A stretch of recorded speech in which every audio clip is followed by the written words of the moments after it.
증시 날씨를 알려드리는 마켓 웨더입니다. 주말 동안 기록적인 더위가 나타났습니다. 이번 주 동안에도요, 낮에는 폭염이, 밤에는 열대야로 밤낮 없는 무더위가 이어질 것으로 예상되는데요. 푹푹 찌는 바깥 날씨와는 달리요, 오늘 우리 시장에는 한미 무역 협상을 주시하면서요, 구름이 드리워 있는 모습입니다. 보다 자세한 오늘의 업종과 테마별 날씨 보실 텐데요. 정부가 한미 무역 협상 대응 방안 논의 과정에서 미국 측에서 주목하던 조선 분야 협력 방안을 집중적으로 논의한 것이 드러나면서요. 오늘 하나오션과 HD, 현대중공업 등의 조선주들 쾌청하고요. 연일 폭염이 이어지면서 전력 수요 급증 기대감에요. 이 관련주들, 전력과 전기, 설비 관련 종목들 맑은 날씨 보이고 있습니다. 미국과 유럽연합의 무역 협상 결과에요. 유럽산 철강과 알루미늄에 대한 고율 관세가 유지되면서요. 국내 업체들의 반사수혜 기대가 부각, 오늘 알루미늄 관련주들 파란 하늘 보이고 있습니다. 오늘 2차 전지 가운데서도요, LG에너지 솔루션은요, 2분기 시장의 예상치를 뛰어넘는 호실적을 발표했습니다. 하나증권 측에서는요, 목표 주가를 기존 33만 6천 원 선에서 45만 원으로 투자 의견을 중립에서 매수로 상향 조정했습니다. 또 주중 발표될 것으로 예상되는 이 세제 개편안에 대한 실망감으로요, 증권주와 금융주들 오늘 비가 내리고 있습니다. 다음은 특징주 날씨 보실 텐데요. 현재 화면에 보이는 두 종목 모두 푹푹 찌는 듯한 여름 날씨 보이고 있습니다. 효성중공업은요, 2분기 사상 최대 실적을 기록하면서 오늘 장 초반 52주 신고가를 기록하기도 했고요. 증권가에서도 목표 주가 상향 조정이 이어지고 있습니다. 실적 발표 이후 효성중공업 리포트를 발간한 증권사 11곳에서 목표 주가를 상향 조정했다는 점 참고해 보실 수 있겠고요. 삼성전자 경우에는 오늘 희소식이 들려옵니다. 글로벌 대형 기업과 삼성전자의 파운드리 사업부가 22조 7천억 원 가량의 파운드리 계약을 맺었다라는 소식 전해지고요. 삼성전자 파운드리 사업부가 따낸 단일 수주 가운데 사상 최대 규모입니다. 이 계약을 계기로 추가 고객사 확보, 또 파운드리 사업부의 실적 개선 등 긍정적인 효과가 이어질 수 있겠다라는 평가를 받고 있습니다. 다음 특징주 날씨도 보실 텐데요. 호텔신라와 이넥스입니다. 호텔신라에는요, 오늘 비가 내립니다. 2분기 면세 부진으로 인해서요, 오늘 컨센서스를 밑도는 실적을 발표했고요. 마지막 종목은 이닉스인데요. 전기차 핵심 부품 기업이고요. 이 현대차의 신형 아이오닉 6 출시 소식에 오늘 기대감으로 맑은 하늘 보이고 있습니다. 지금까지 증시 날씨 전해드렸습니다. 마켓데이터였습니다.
미국 뉴욕증권거래소와 나스닥이 24시간 주식 거래 체제를 본격 추진하면서 전 세계 증권 거래소들이 거래 시간 확장 경쟁에 돌입했다. 영국 런던 증권거래소와 유럽 CBOE, 스위스 SIX, 인도네시아 IDX, 남아공 JSE까지 동시다발적으로 거래 시간 연장을 검토 중이다. 이는 연중무휴 운영되는 가상자산 시장과의 경쟁이 배경으로 글로벌 자본 선점이 목적이라는 분석이다. 한국 역시 대체 거래소 출범과 파생상품 야간 거래 도입으로 거래 시간을 확대한 상태다. 다만 증권업계는 24시간 체제로 갈 경우 미국 증시로의 자금 쏠림이 심화되며 국내 증시 유동성 악화 우려가 크다고 지적했다.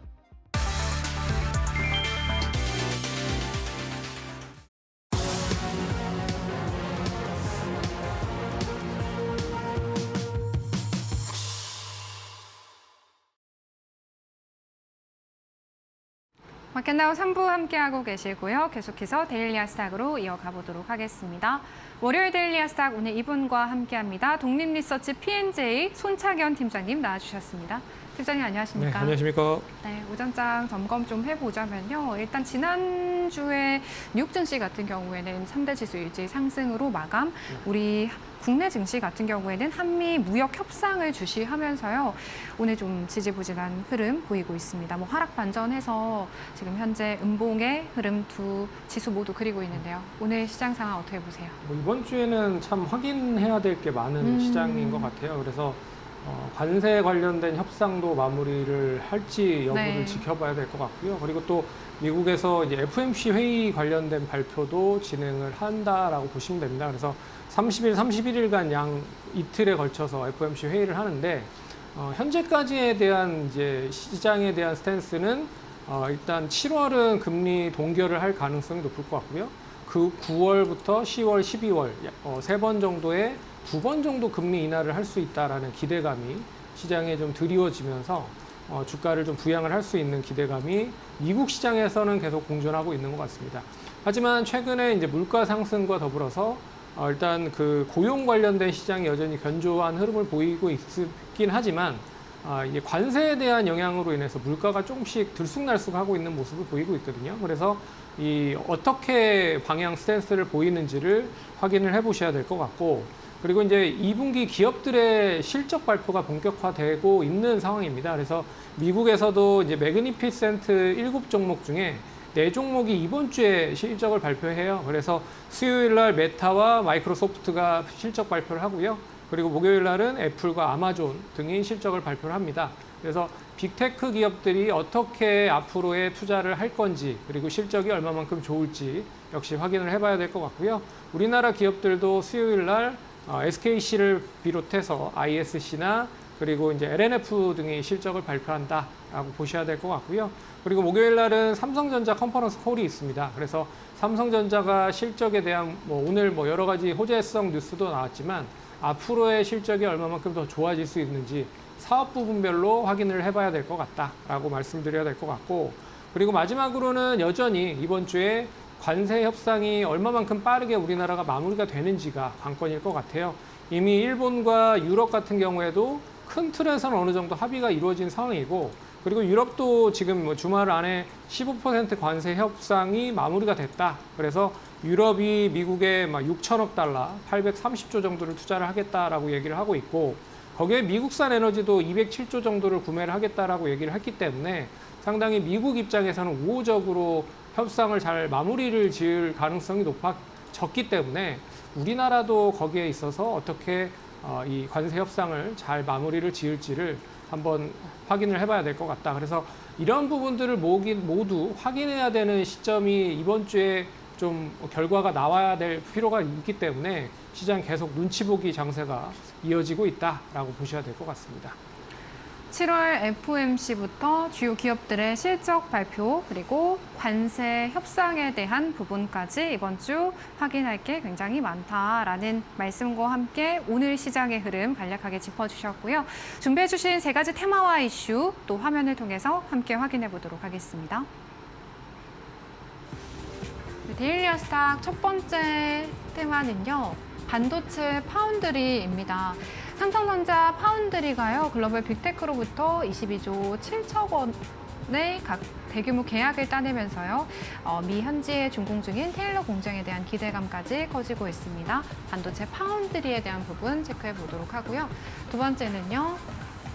우주항공인데요.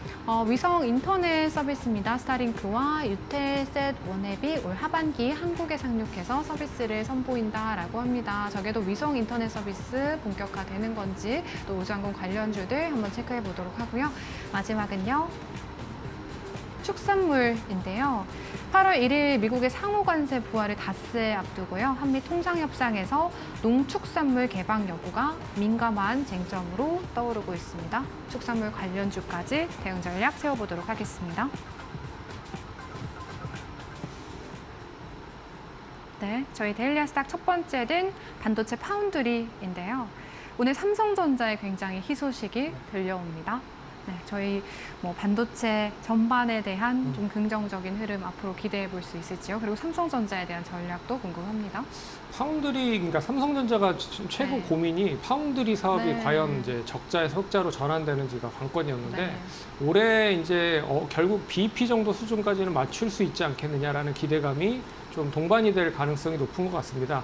그 이유는 뭐 여러 가지가 있겠지만 네. 이미 이제 갤럭시 S 플립칩 7 시리즈에 파운드리 향 관련된 칩을 본격적으로 만들어서 탑재를 하기 시작을 했다라고 보고 있기 때문에 그 관련된 이슈가 이어질 수 있다라고 보고 있고요. 거기에 이제 HBM4용 관련된 로직 다이 관련된 D램 반도체도 결국엔 파운드리 쪽에서 양산을 할 가능성이 높기 때문에 미리 P4 공장에 대한 수주 확대가 본격적으로 진행이 되면서 양산에 대한 기대감도 동반된다라고 좀 볼 수 있을 것 같고요. 거기에 이제 주문형 반도체 관련된 부분, 에이직 반도체라고 하고 있는 뭐 AMD라든지 브로드컴 관련된 반도체 수주를 본격적으로 뭐 진행을 하고 있는 상황이고요.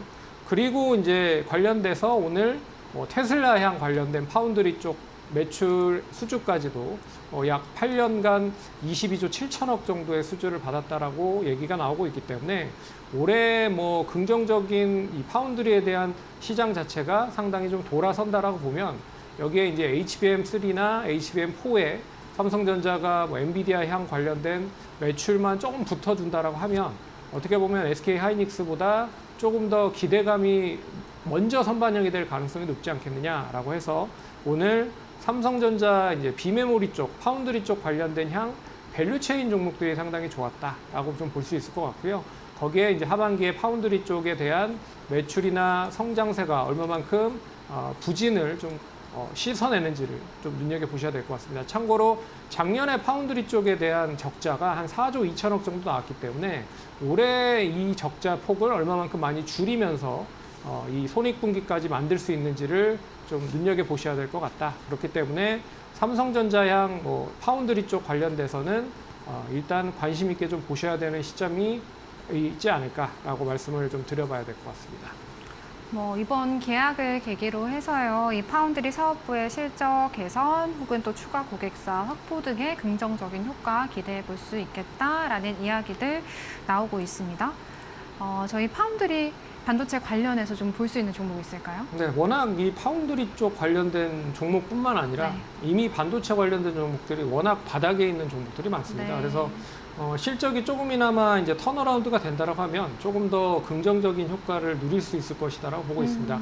하지만 파운드리의 직접적인 수혜를 받을 수 있는 세 종목을 가져왔는데요. 네. 첫 번째 종목은 이제 두산 테스나입니다. 오늘 뭐 상한가 언저리까지 좀 가고 있는데 결국에는 이 반도체 웨이퍼를 테스트를 해야 되는 후공정 테스트를 해야 되는 그런 뭐 필요성이 당연히 대두될 수밖에 없죠.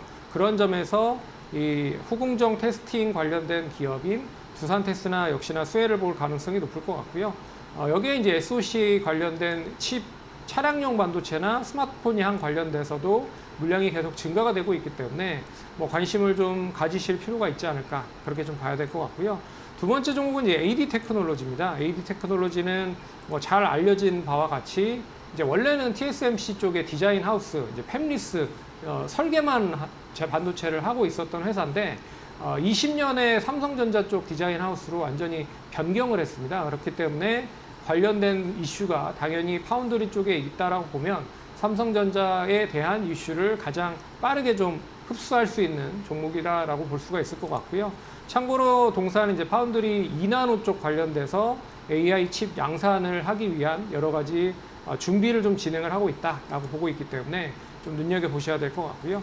마지막으로는 이제 SNS텍도 좀 눈여겨 보셔야 될 것 같습니다.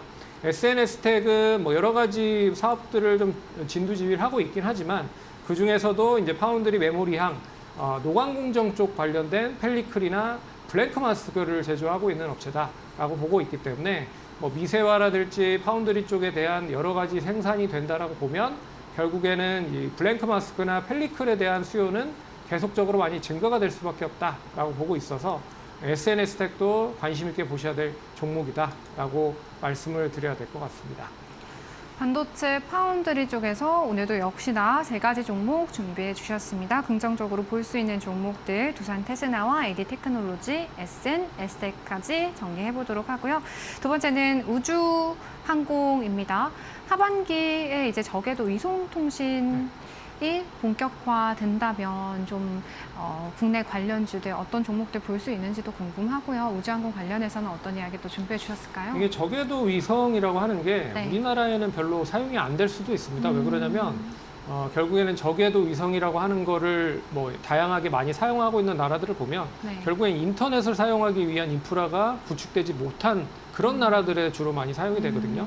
그렇기 때문에 뭐 남미라든지 그리고 네. 아프리카 등에 주로 많이 사용이 된다라고 보시면 될 것 같고, 특히나 이제 아프리카 쪽에 인터넷 보급률이 20에서 30%밖에 되지 않습니다.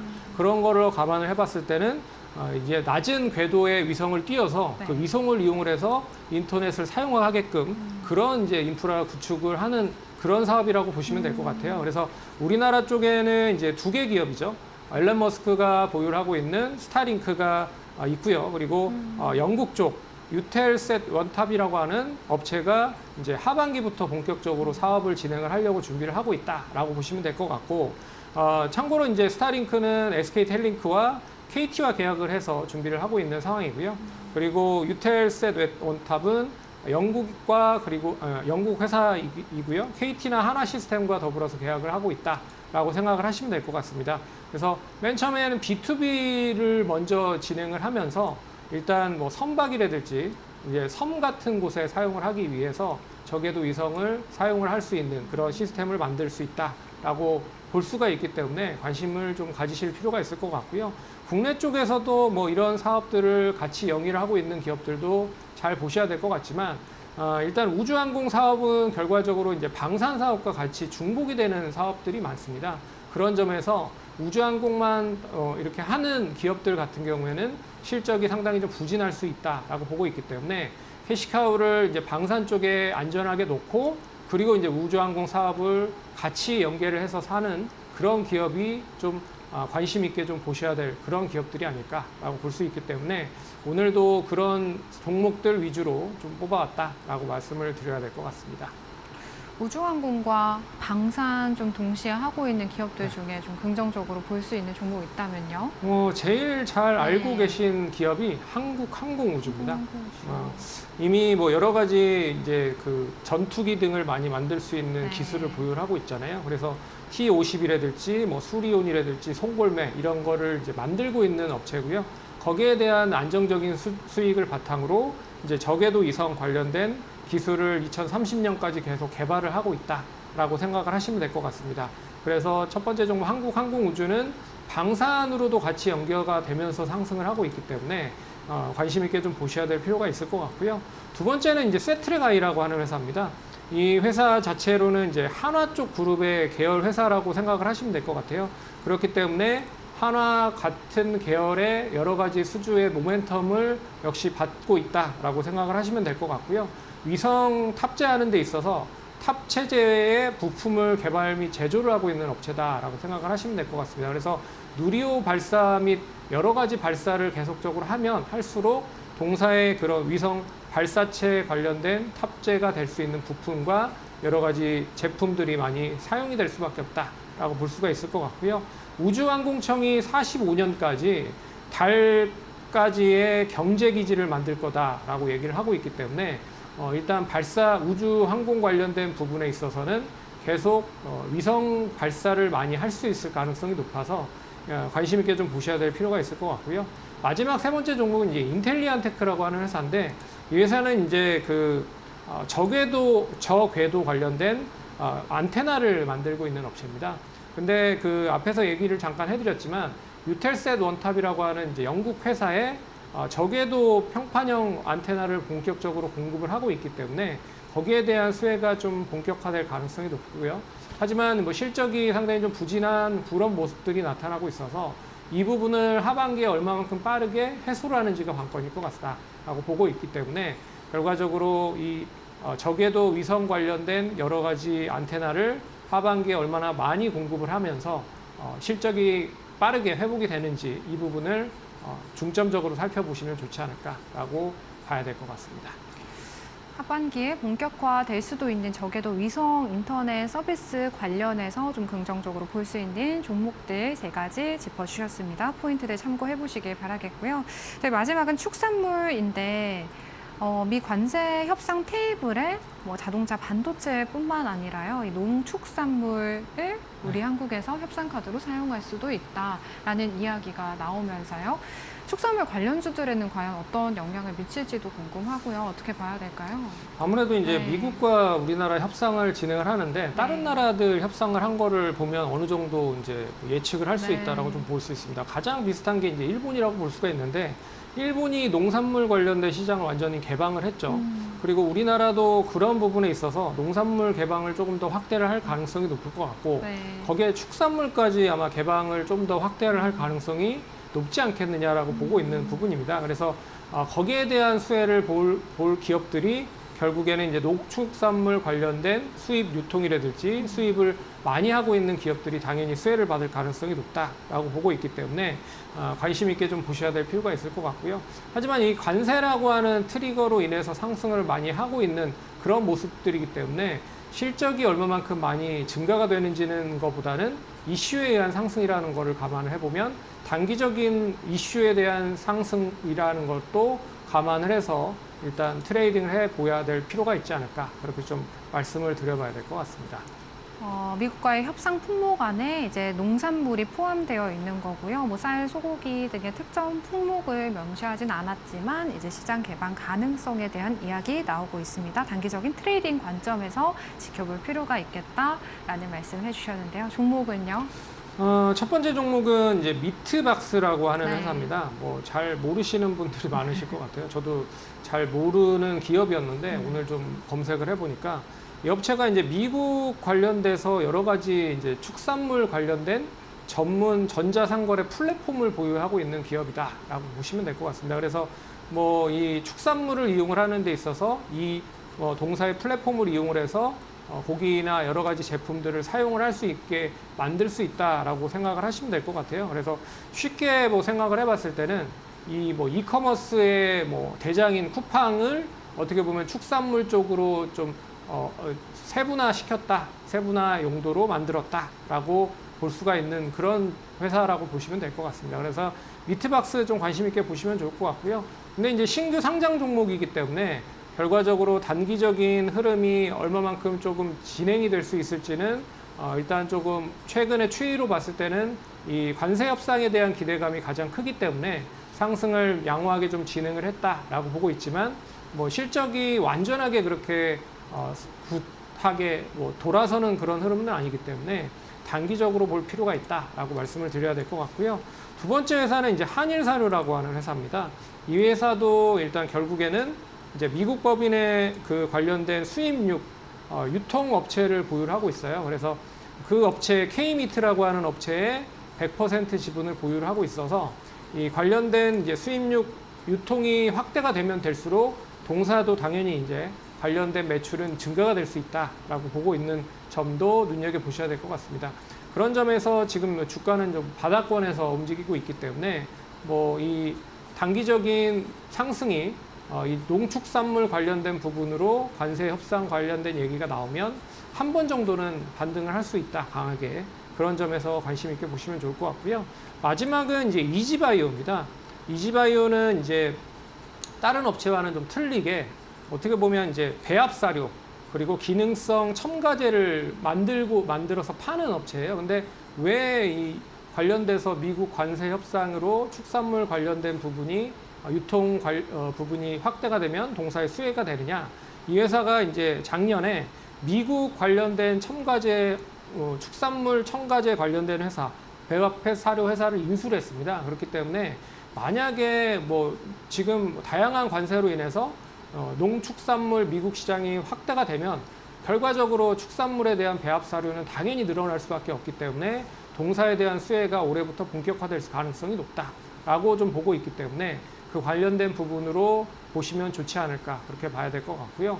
동사는 참고로 실적 대비해 봤을 때 가격적인 매력도 높다라고 보고 있기 때문에 단기적인 것보다는 중장기 관점으로 보신다라고 하시면 조금 더 수익을 극대화할 수 있지 않을까 그렇게 말씀을 드려야 될 것 같습니다. 네, 저희 오늘 데일리 아스닥 축산물부터 우주항공, 반도체, 파운드리까지 세 가지 테마와 이슈, 종목까지 점검해보는 데일리 아스닥. 오늘 독립리서치 P&G의 손창현 팀장님과 함께했습니다. 진행 고맙습니다. 저희 마켓나우 3부는요, 시청자 여러분에게 도움이 되는 정보들을 제공해드리고 있습니다. 다만 투자에 대한 판단과 책임은 개개인에 있다는 점 유의해서 투자하시길 바랄게요.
한미 관세 협상 시한이 코앞으로 다가오면서 한국 정부는 농축산물 카드도 협상 테이블에 올렸다. 정부는 미국의 제조업 부흥 목표를 공략 지점으로 삼아 조선을 포함한 산업 협력 카드로 협상 타결 흐름을 모색 중이다. 김정관 산업통상자원부 장관과 하워드 러트닉 미국 상무부 장관은 워싱턴 DC와 뉴욕을 오가며 실질적인 최고위급 담판을 벌였다. 한국에선 대통령실 3실장과 구윤철 경제부총리 등이 통상대책회의를 열고 미국 요구에 대한 대응을 논의했다. 미국이 가장 민감하게 요구하는 분야는 농산물, 자동차, 디지털이다. 특히 트럼프 대통령의 핵심 지지 기반과 직결되는 소고기 쌀 등의 시장 개방을 강하게 요구하고 있다. 이에 한국은 조선업, 반도체, 배터리 등을 내세운 한미 제조업 르네상스 전략을 추진 중이다. 정부는 조선 산업을 핵심 지렛대로 삼고 상호 이익을 도출하는 방식의 합의를 모색하고 있다. 이재명 대통령은 대기업 총수들과 면담을 통해 대미 투자 카드도 점검한 것으로 전해졌다.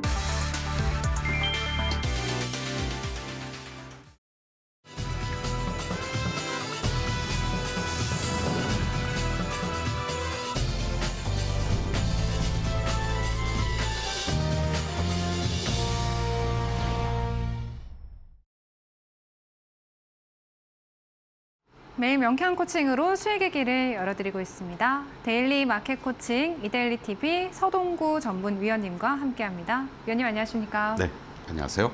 네, 오늘도 위원님과 함께 준비해주신 전략들 체크해 보도록 하겠습니다. 마켓 코칭 5장 키워드 준비되어 있습니다. 마켓 코칭 5장 키워드는요. 한미 관세 협상 임박, 결정 트리거, 마스가인데요. 그동안 위원님께서 이 데일리 마켓 코칭 시간에요. 한미 관세 협상의 핵심 키로 조선업의 수혜를 굉장히 강조해 주신 바 있습니다.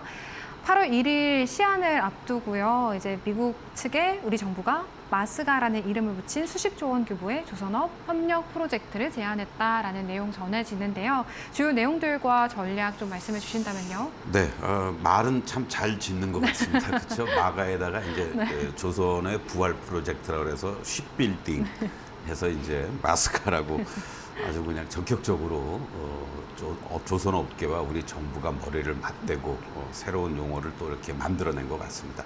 잘 되기를 바라야죠.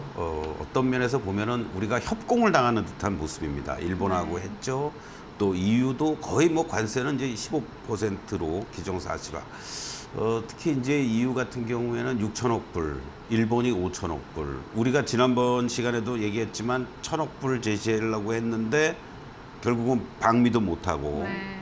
지금 나오는 얘기로는 뭐 4천억 불 정도는 제시해야 되지 않느냐.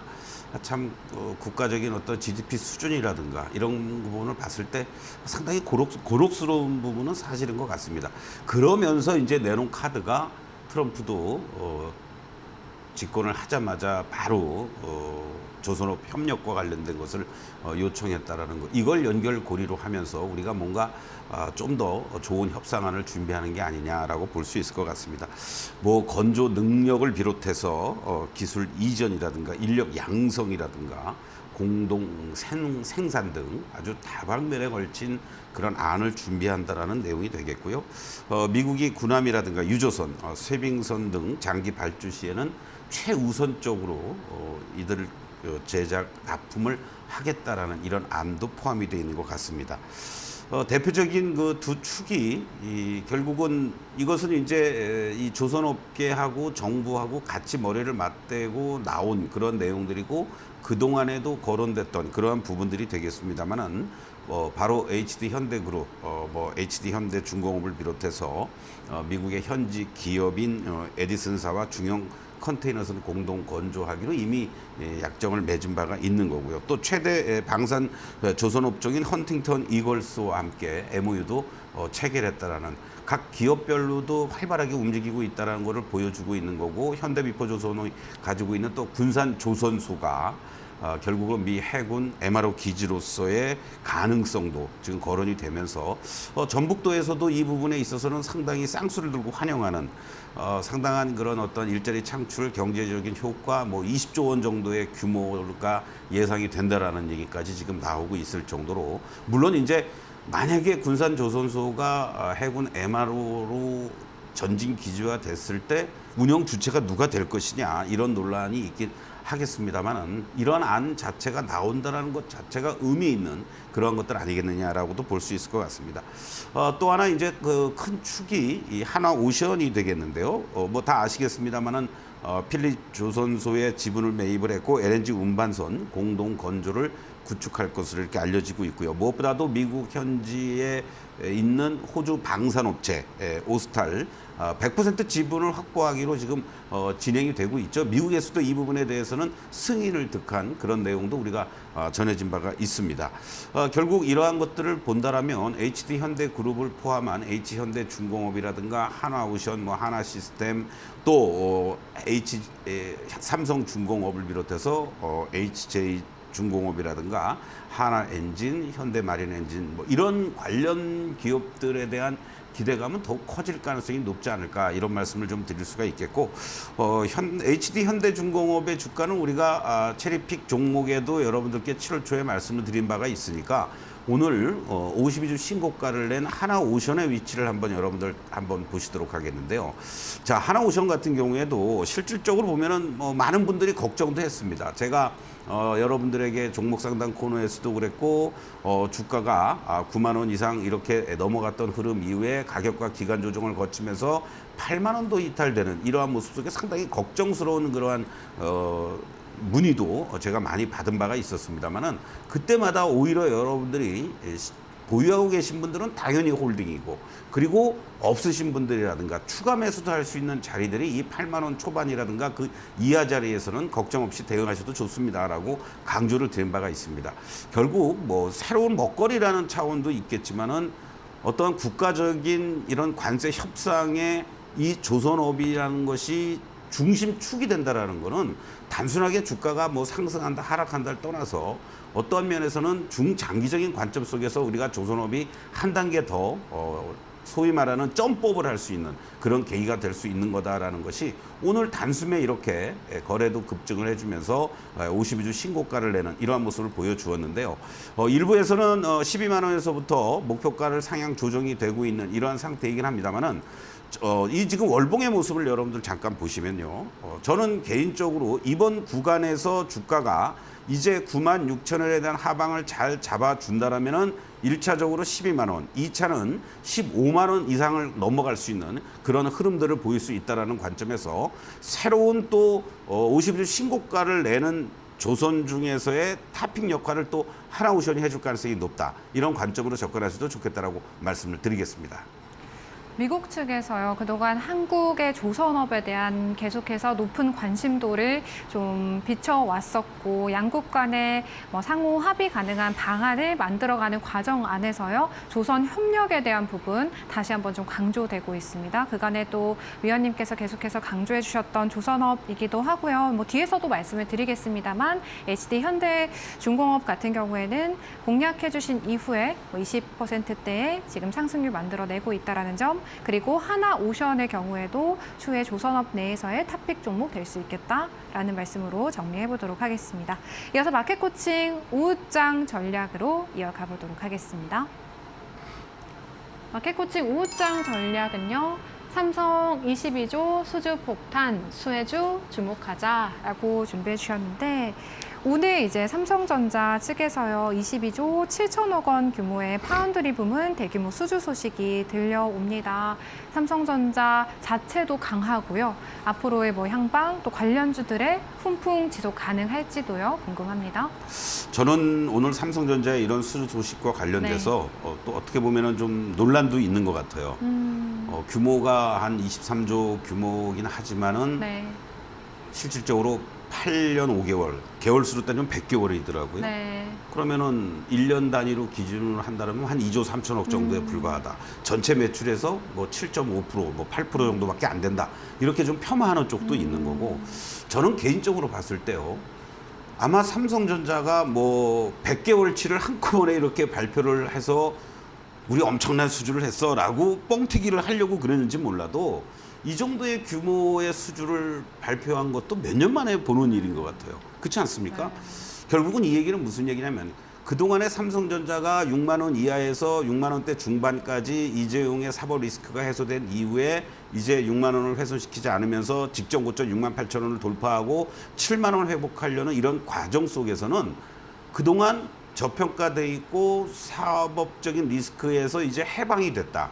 그리고 뭔가 이제 기대감이 있다. 1분기 실적 또는 2분기 실적을 최악으로 하면서 3분기 이후부터 좋아질 것이다라는 단순한 기대감만 있었는데, 이러한 부분들이 지금 하나둘씩 가시화가 된다는 얘기거든요. 네. 그런 쪽에 우리가 포커스를 좀 맞춰야 되지 않겠느냐라고 말씀을 좀 드릴 수 있겠고, 또 무엇보다도 TSMC와의 격차가 너무 커져 있는 이러한 파운드리 쪽 부분에서 이런 대형 수주와 관련돼서 일부에서는 파운드리 쪽에 이러한 수주가 TSMC에서 너무 물량이 넘쳐나고 다 소화를 못하니까 삼성전자 너나 가져라 이런 거 아니냐라고도 폄하하는 쪽도 있는데, 그렇든 기술이 있고 가능성이 있으니까 이런 수주도 하는 거 아니겠습니까? 그런 쪽으로 좀 우리가 좀 해석해 볼 필요가 있지 않을까. 그런 측면에서 이후에 어쨌든 이 내용들은 상당히 긍정적인 것이다라고 볼 수가 있겠고, 이 반도체 부분에서의 기술 경쟁력을 회복하는 그런 계기가 되지 않겠느냐. 결국 디램 제품 수율이 개선이 된다라든가, 또 특히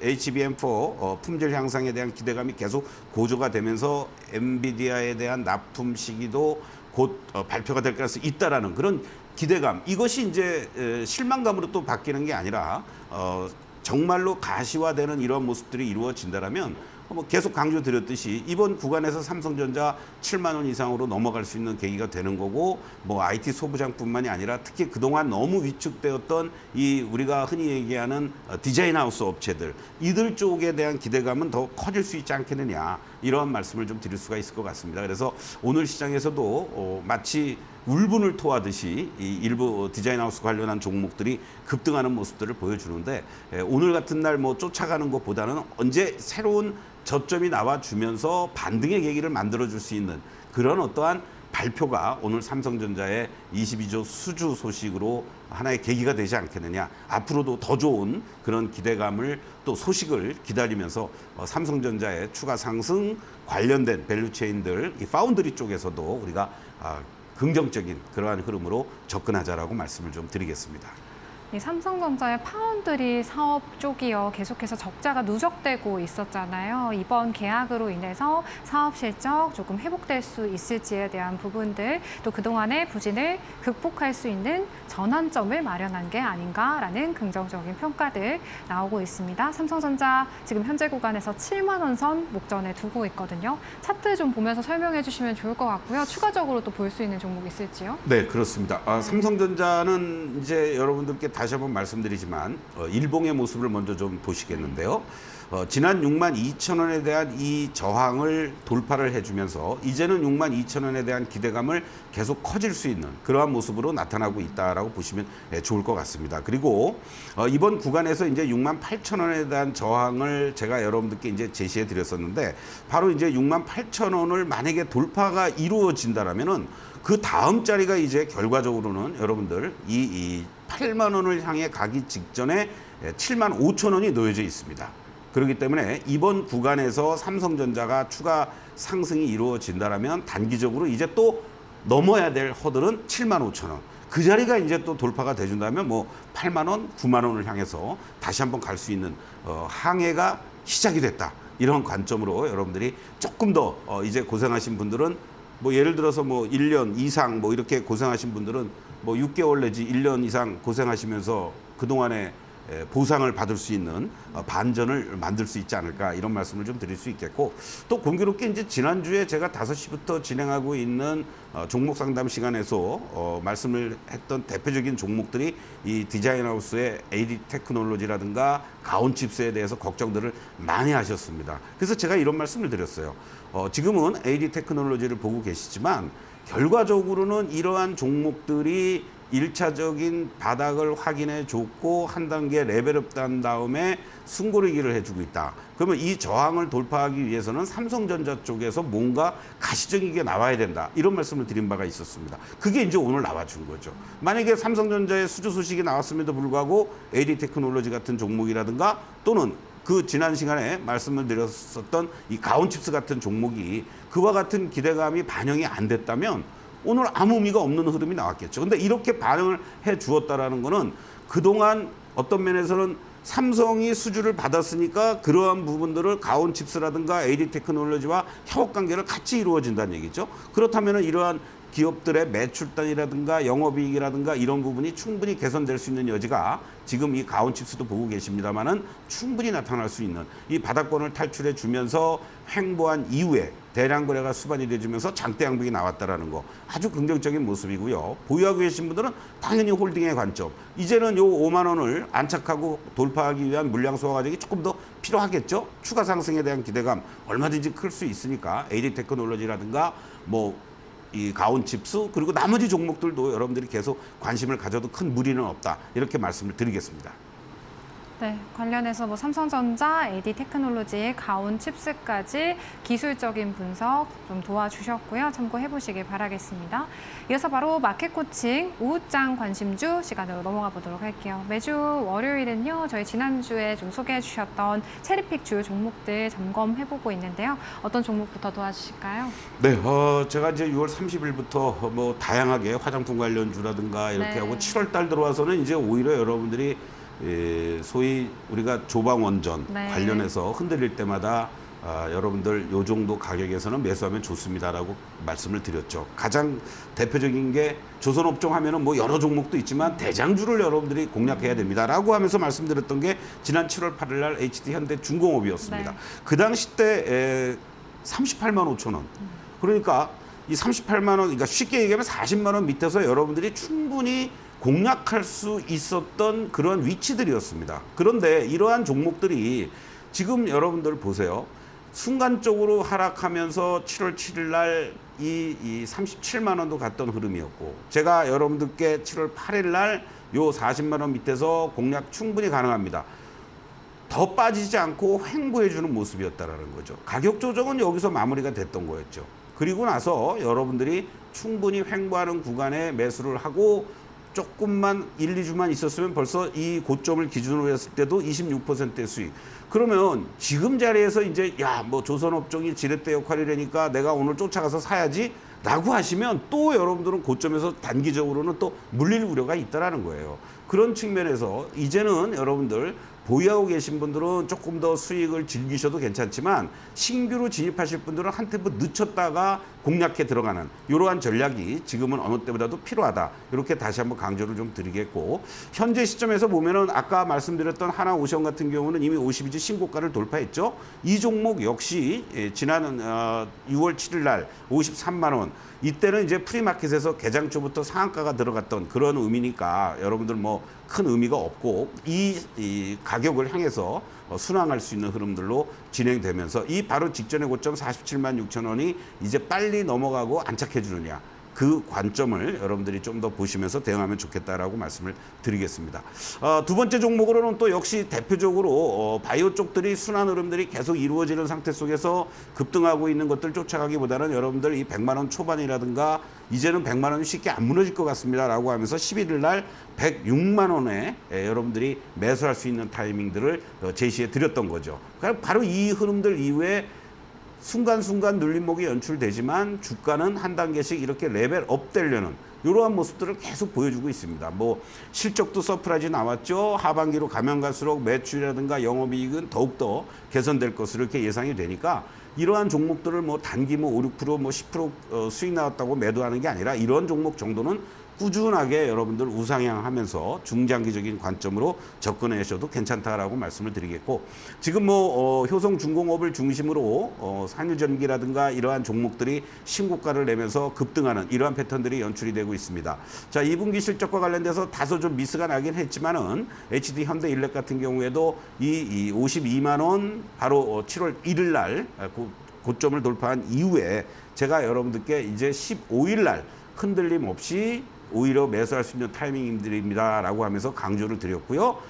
그리고 나서 오히려 만약에 이 주가가 무슨 뭐 공공기관 입찰 참여 제한이다 뭐 이런 얘기들도 있긴 했었지만, 만약에 무너지려고 그랬으면 이 60일 이평선까지 단숨에 이탈이 될 걸 했던 거죠. 거기서 지지받느냐 아니냐의 테스트도 받았을 텐데 오히려 단기적인 이평선 위에서 이렇게 지지를 받아주면서 이제 또 한번 슈팅이 나올 수 있는, 그러면서 직전 고점 돌파하러 갈 수 있는 흐름들이 나오고 있으니까 여러분들 동요하지 마시고 신규 진입도 지금은 가능한 자리다. 이런 관점으로 말씀드리고, 조선업종 중에서 또 대표적인 LNG 쪽과 관련된 특화되어 있는 삼성중공업 같은 종목, 이 2만 원 근처에서 쫓아가지 마시고 오히려 지금 자리에서 여러분들 신규로 진입이 가능한 그러한 자리에 놓여져 있다. 이렇게 말씀을 드리면서 삼성중공업도 여러분들 단기적으로는 뭐 9%대 수익을 보이고 있지만 그 수익이 중요한 게 아니고 내가 어느 시점에서 어떻게 이격이 축소가 될 때 하방을 잡는 모습을 확인하면서 안정적으로 공략해 들어가는